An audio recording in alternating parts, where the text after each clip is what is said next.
বাগানে গাছ লাগাতে গিয়ে নিষিদ্ধ সম্পর্ক রোপণের প্রস্তাব। বুমা, এই গাছের মতো আমাদের সম্পর্কও নতুন করে রোপণ করি। আমি তোমাকে স্ত্রী হিসেবে চাই। ছেলের সাথে সম্পর্ক শেষ করে আমাকে বিয়ে করো। কোদালের ধাক্কায় মাটি উড়ে আমার চোখে এল।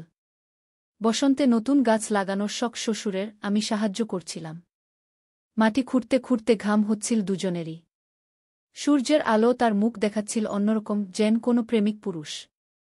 বাগানের নির্জনতায় তিনি মনের গোপন কথা খুলে বললেন। এই গল্পটি সম্পূর্ণ শুনলে আপনাদের পানি অটোমেটিক বের হয়ে যাবে, সো যত দ্রুত সম্ভব হাতের কাছে টিস্যু নিয়ে বসে পড়ো। বিছানার চাদর যেন নষ্ট না হয় সেটা সম্পূর্ণ খেয়াল রাখার অনুরোধ জানিয়ে গল্পটি এখন শুরু করব।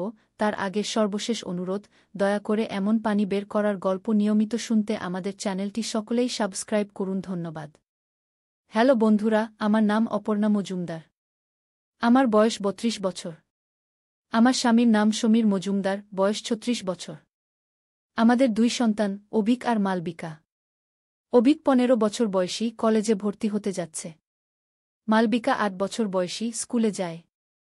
আমি যে ঘটনার কথা আজ তোমাদের বলতে যাচ্ছি সেটা আমার জীবনের সবচেয়ে অদ্ভুত অভিজ্ঞতা। এই ঘটনার পর থেকে আমি আমার শ্বশুরকে দেখার চোখই পাল্টে গেল। তার দিকে তাকাতে পর্যন্ত আমার লজ্জা করে। আমার স্বামী জানলে কি হবে আমি ভাবতেই পারি না। সেদিন সকালে আমি রান্নাঘরে কাজ করছিলাম। শ্বশুর এসে বললেন, বুমা, আজ বাগানে কিছু নতুন গাছ লাগাবো। তুমি একটু সাহায্য করবে? আমি রাজি হয়ে গেলাম। আমাদের বাড়িটা শহরের একটু বাইরে, চারপাশে অনেকটা জায়গা আছে। শ্বশুর সেখানে ফুলের বাগান করেছেন। এই বসন্তে নাকি তিনি কিছু ফলের চারা লাগাবেন বলে ঠিক করেছেন। আমরা দুজনে বাগানে গেলাম। শ্বশুর কোদাল নিয়ে মাটি খুঁড়তে লাগলেন। আমি পাশে বসে চারাগুলো ঠিকঠাক রাখলাম। রোদ বাড়ছিল, ঘাম হচ্ছিল দুজনেরই। শ্বশুর খুব মন দিয়ে কাজ করছিলেন। তার চোখে মুখে একটা অদ্ভুত উত্তেজনা দেখলাম। এমন সময় তিনি হঠাৎ কোদাল নামিয়ে আমার দিকে ফিরে তাকালেন। বুমা, তিনি বললেন, তোমাকে কিছু বলার আছে কি? তার গলার স্বরে কেমন যেন একটা কাঁপুনি অনুভব করলাম। কি ব্যাপার বাবা? আমি জিজ্ঞেস করলাম।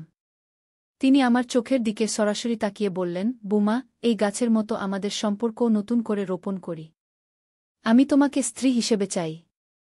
ছেলের সাথে সম্পর্ক শেষ করে আমাকে বিয়ে করো। আমি যেন বাজ পড়ার মতো স্তম্ভিত হয়ে গেলাম। এই লোকটি আমার শ্বশুর, সমীরের বাবা, আমার ছেলেমেয়ের দাদু। এই কথা শুনে আমার মাথা ঘুরে গেল। কি বলবো বুঝতে পারলাম না। বাবা, আপনি কি বলছেন? এসব কি?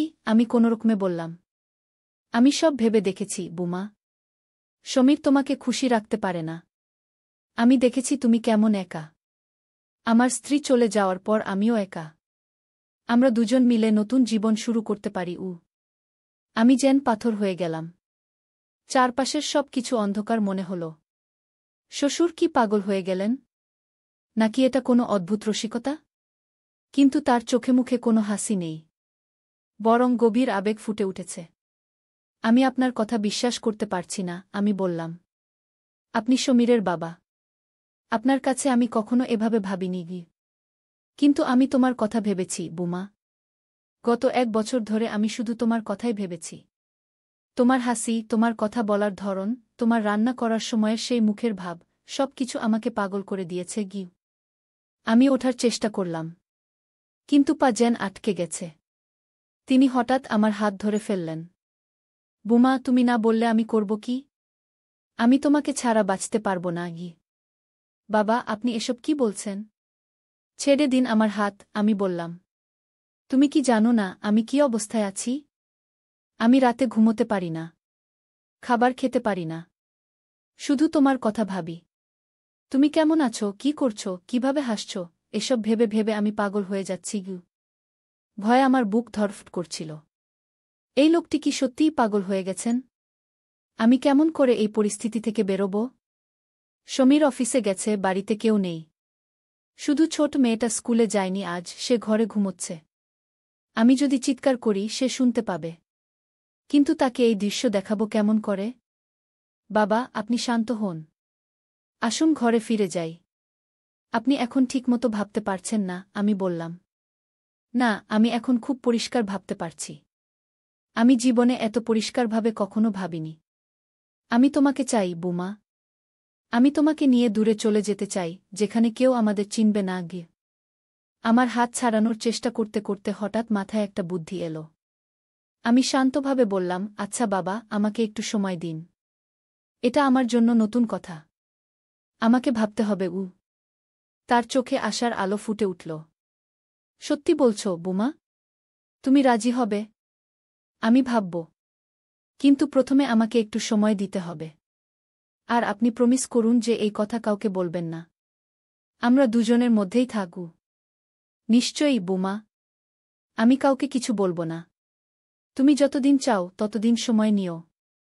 আমি অপেক্ষা করব। আমি কোনোরকমে ওখান থেকে উঠে এলাম। বাড়িতে ঢুকে দরজা বন্ধ করে দিলাম। এরপর কি করব ভাবতে লাগলাম। সমীরকে বলবো, কিন্তু তাহলে বাবা ছেলের সম্পর্ক নষ্ট হয়ে যাবে। না বললেই বা কি করে চলবে? কিভাবে এই লোকের সামনে যাব? দুপুরে সমীর অফিস থেকে ফোন করল। কেমন আছো? বাবা কিছু বললেন? আমার হৃৎপিণ্ড যেন থেমে গেল।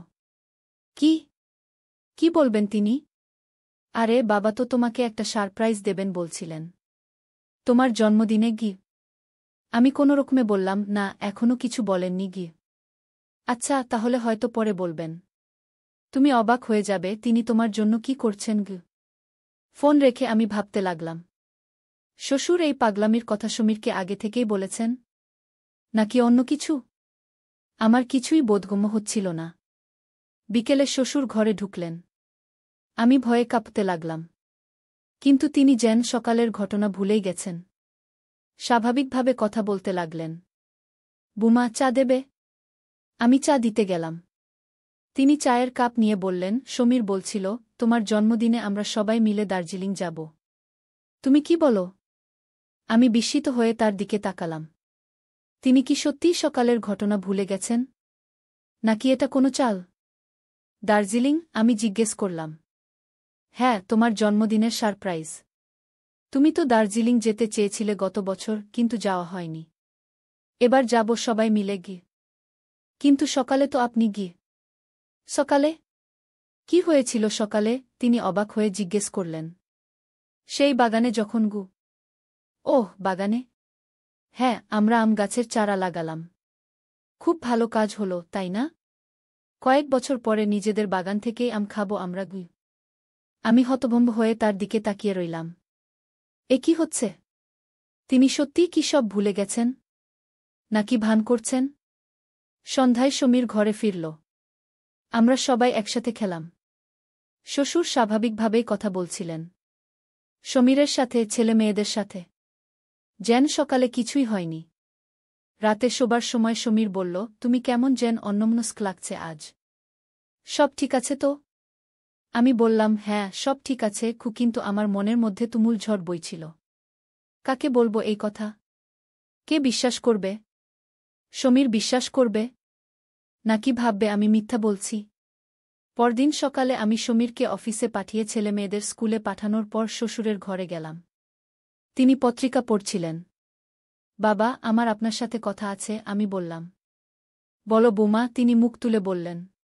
কাল বাগানে আপনি আমাকে কি বলেছিলেন মনে আছে? তিনি অবাক হয়ে বললেন, আমি তো শুধু গাছের যত্ন নেওয়ার কথা বলেছিলাম। আর কি? আর কিছু না। আপনি আমাকে গিয়ে। আমি বলতে পারলাম না। কি হয়েছে বুমা? তুমি ঠিক আছো? তিনি উদ্বিগ্ন হয়ে উঠলেন।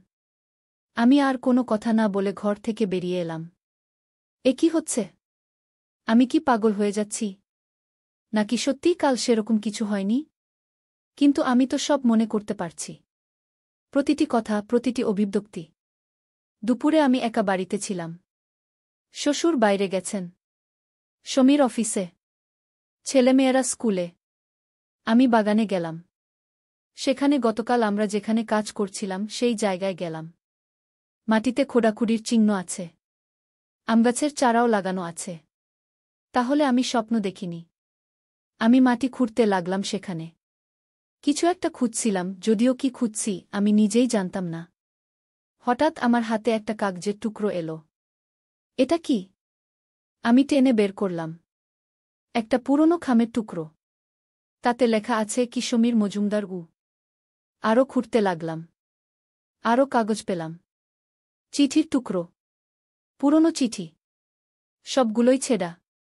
কোনোটাতে খুব প্রিয় সমীর লেখা, কোনোটাতে তোমাকে ভালোবাসি লেখা। নারীর হাতের লেখা। কিন্তু আমার হাতের লেখা নয়। আমি সব কাগজের টুকরো নিয়ে ঘরে এলাম। টেবিলে বসে সেগুলো জোড়া লাগাতে চেষ্টা করলাম। এটা কি? সমীরের কোনো প্রেমের চিঠি? কে লিখেছে এই চিঠি? আর এগুলো এখানে কেন?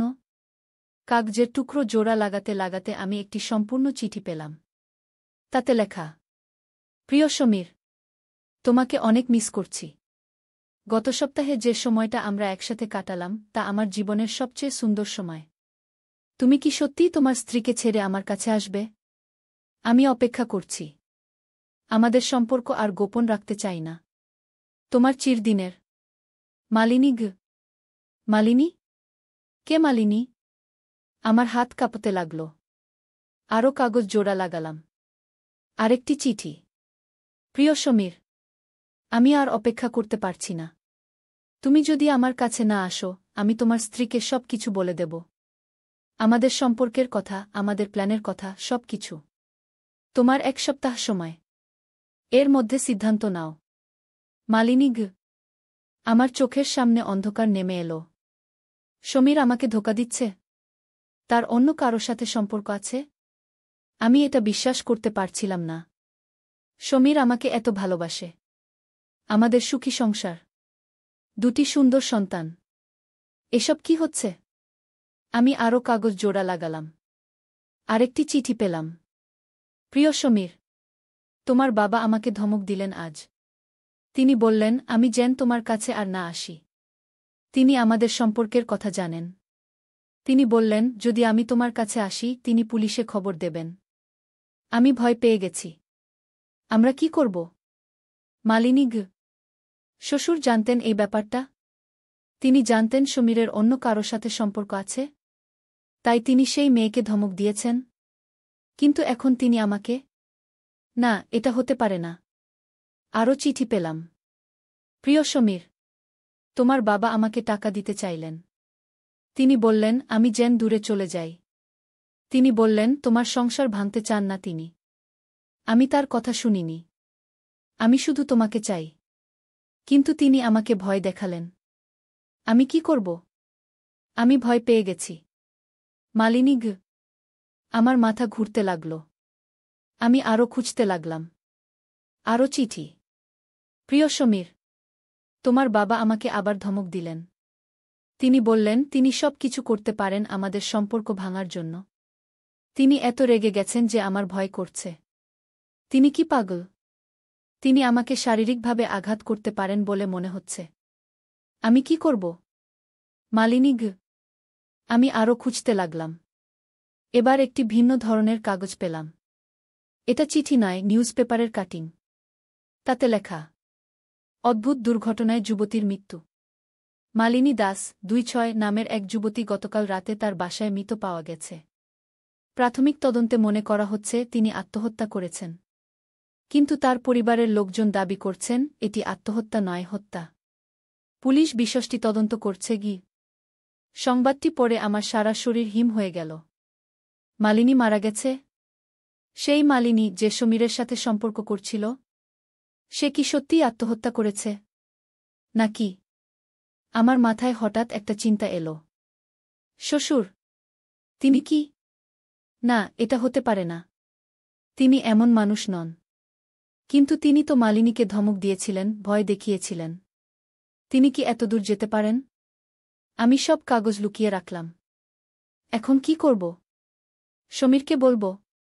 কিন্তু সমীর তো মালিনীর সাথে সম্পর্ক করছিল। সে কি জানে মালিনী মারা গেছে?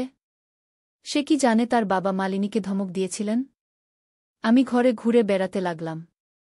আমার মাথা এত জোরে ঘুরছিল যে আমি ঠিকমতো চিন্তা করতে পারছিলাম না।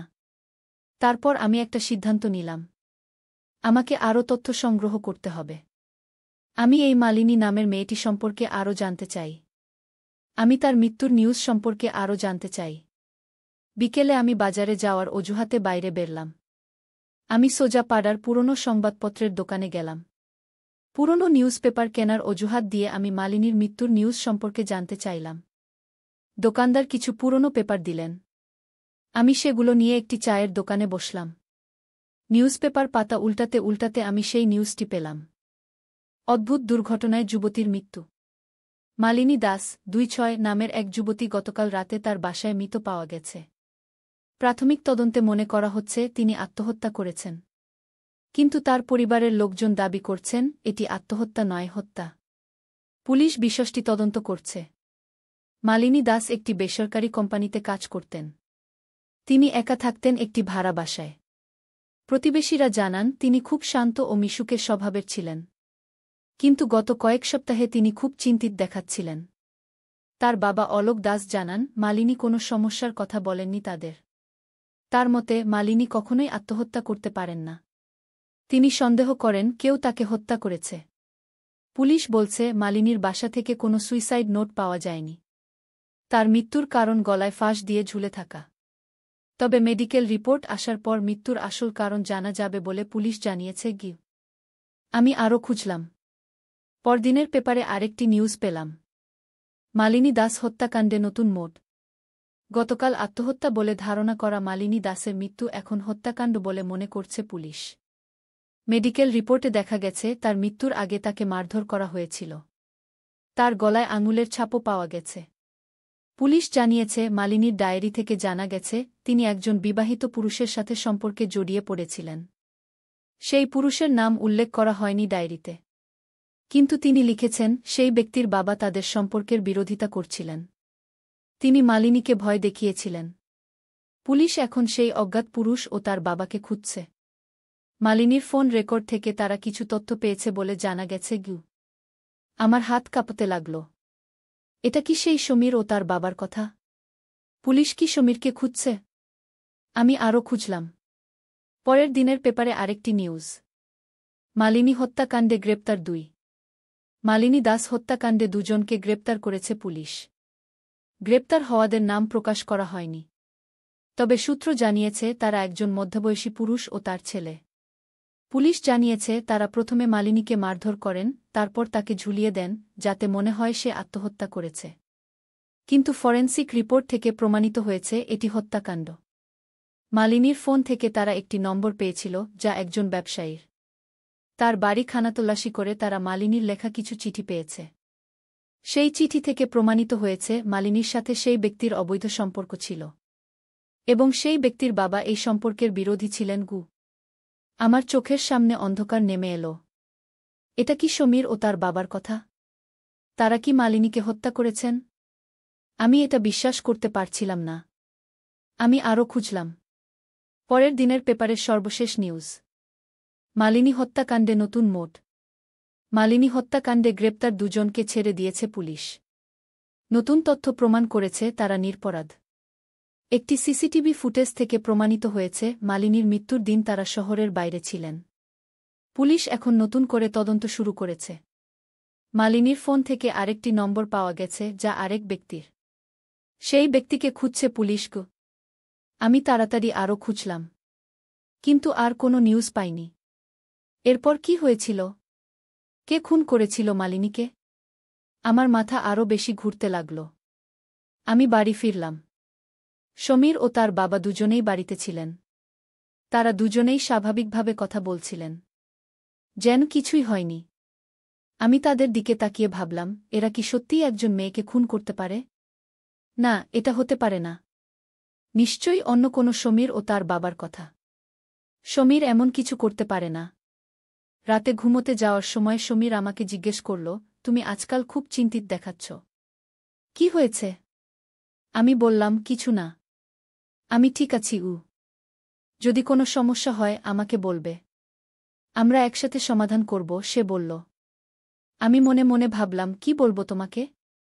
তুমি একজন মেয়ের সাথে অবৈধ সম্পর্ক করছিলে। তুমি ও তোমার বাবা তাকে হত্যা করেছ?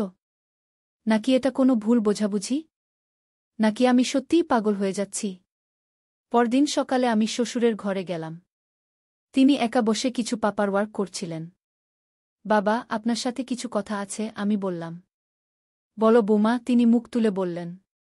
আপনি কি মালিনী নামের কাউকে চেনেন? আমি সরাসরি জিজ্ঞেস করলাম। তার চোখে একটা অদ্ভুত ভাব ফুটে উঠল। তিনি চশমা খুলে টেবিলে রাখলেন। কোথায় শুনলে এই নাম? আমি কিছু চিঠি পেয়েছি। বাগানের মাটির নিচে। একজন মালিনী নামের মেয়ে সমীরকে লিখেছে। আপনি কি জানেন এই ব্যাপারে? আমি জিজ্ঞেস করলাম। তিনি কিছুক্ষণ চুপ করে থাকলেন। তারপর বললেন, আমি জানতাম এই দিনটা আসবে। একদিন না একদিন সবকিছু বেরিয়ে আসবে। কি বেরিয়ে আসবে? আমি জিজ্ঞেস করলাম। বুমা, তুমি কি নিউজ পেপারে মালিনীর মৃত্যুর খবর পড়েছ? তিনি জিজ্ঞেস করলেন। হ্যাঁ, পড়েছি। আপনি ও সমীর কি? আপনারা কি? আমি বলতে পারলাম না। না, আমরা তাকে হত্যা করিনি। কিন্তু আমরা জড়িত ছিলাম এই ব্যাপারে। আমার বুক ধুকপুক করতে লাগল। কিভাবে জড়িত ছিলেন? মালিনী সমীরের সাথে অফিসে কাজ করত। তারা ঘনিষ্ঠ বন্ধু হয়ে উঠেছিল। কিন্তু মালিনী চাইত আরও বেশি কিছু। সে সমীরকে ভালোবাসত। সে চাইত সমীর তোমাকে ছেড়ে তার সাথে চলে যাক। সমীর কি চাইত? আমি জিজ্ঞেস করলাম। সমীর কখনোই তোমাকে ছাড়তে চায়নি। সে মালিনীকে বন্ধু হিসেবেই দেখত। কিন্তু মালিনী উন্মাদের মতো ভালোবাসত সমীরকে। সে সমীরকে ব্ল্যাকমেইল করতে শুরু করল। সে বলল সে তোমাকে সব বলে দেবে, এমনকি মিথ্যা কথাও বলবে, যাতে তোমাদের বিবাহবিচ্ছেদ হয়। তারপর সমীর আমাকে সব বলল। আমি মালিনীর সাথে দেখা করলাম। আমি তাকে বুঝাতে চেষ্টা করলাম। আমি তাকে বললাম আমি তাকে টাকা দেব, সে যেন দূরে চলে যায়। কিন্তু সে রাজি হল না। সে সমীরকে চাইত। তারপর আপনি কি করলেন? আমি তাকে ভয় দেখালাম। আমি বললাম যদি সে সমীরের পেছনে লাগে আমি পুলিশে যাব। কিন্তু সে আমাকে উল্টো ধমক দিল। সে বলল সে আমাদের সবাইকে ধ্বংস করে দেবে। তারপর কি হলো? আমি উৎকণ্ঠিত হয়ে জিজ্ঞেস করলাম। একদিন সন্ধ্যায় সমীর আমাকে ফোন করল। সে কাঁদছিল। সে বলল মালিনী তার বাসায় আত্মহত্যা করেছে।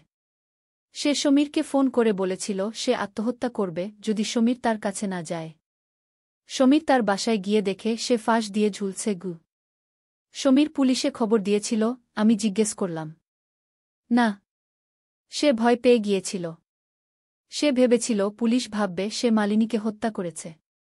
তাই সে আমাকে ফোন করেছিল। আমি তাকে বললাম সে যেন সেখান থেকে চলে আসে। আমি নিজে গেলাম সেখানে। আপনি সেখানে কি করলেন? আমি সব পরিষ্কার করার চেষ্টা করলাম। আমি মালিনীর ফোন খুঁজলাম, তার ডায়েরি খুঁজলাম। আমি চাইলাম না কেউ জানুক সমীর ও মালিনীর মধ্যে কোনো সম্পর্ক ছিল। আমি চিঠিগুলোও নিয়ে এসেছিলাম।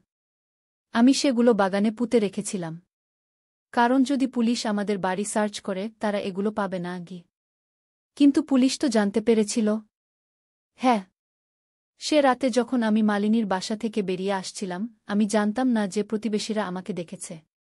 তারা পুলিশকে বলল একজন মধ্যবয়সী লোক মালিনীর বাসা থেকে বেরিয়ে যেতে দেখেছে।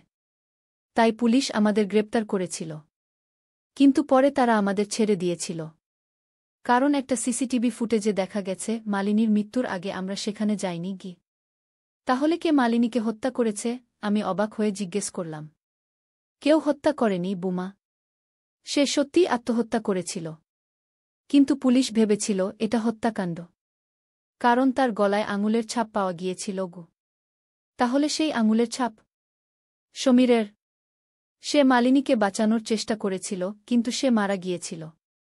পুলিশ এটা জানতে পেরেছিল। তাই তারা আমাদের ছেড়ে দিয়েছিল। আমি স্তম্ভিত হয়ে বসে রইলাম। এসব আমাকে আগে বলেননি কেন? আমরা ভয় পেয়েছিলাম। আমরা ভেবেছিলাম তুমি সমীরকে ছেড়ে চলে যাবে। আমরা ভেবেছিলাম তুমি ভাববে সমীর তোমাকে ধোঁকা দিয়েছে। কিন্তু বিশ্বাস করো, সমীর কখনোই তোমাকে ধোঁকা দেয়নি। সে মালিনীকে শুধু বন্ধু হিসেবেই দেখত। আমি বিশ্বাস করলাম না। কিন্তু সমীর তার সাথে বাইরে গিয়েছিল। একসাথে সময় কাটিয়েছিল। তাই না? এই চিঠিতে তাই তো লেখা আছে। না বুমা। চিঠিগুলো পড়ে দেখো। মালিনী লিখেছে সে সমীরের সাথে সময় কাটাতে চায়। সে লিখেছে সে চায় সমীর তোমাকে ছেড়ে তার কাছে যাক। কিন্তু কোথাও লেখা নেই যে সমীর তাকে প্রমিস করেছে বা সমীর তার সাথে সময় কাটিয়েছে। আমি আবার চিঠিগুলো পড়লাম। তিনি ঠিকই বলেছেন। সবগুলো চিঠিতে মালিনী সমীরকে অনুরোধ করেছে, কিন্তু কোথাও সমীরের কোনো প্রতিশ্রুতির কথা নেই। কিন্তু গতদিন বাগানে আপনি আমাকে যে কথা বলেছিলেন। সেটা কি? আমি জিজ্ঞেস করলাম। তিনি অবাক হয়ে বললেন, আমি তোমাকে কি বলেছি? আপনি বলেছিলেন, আপনি আমাকে বিয়ে করতে চান। আমি কোনমতে বললাম। তিনি হাসলেন। বোমা, আমি এরকম কিছু বলিনি। তুমি ভুল শুনেছ গু। না, আমি ভুল শুনিনি। আপনি আমাকে বিয়ে করতে চেয়েছিলেন। আপনি বলেছিলেন আমি যেন সমীরকে ছেড়ে আপনার কাছে চলে যাই। তিনি আরও জোরে হাসলেন। ঈশ্বরের দোহাই! আমি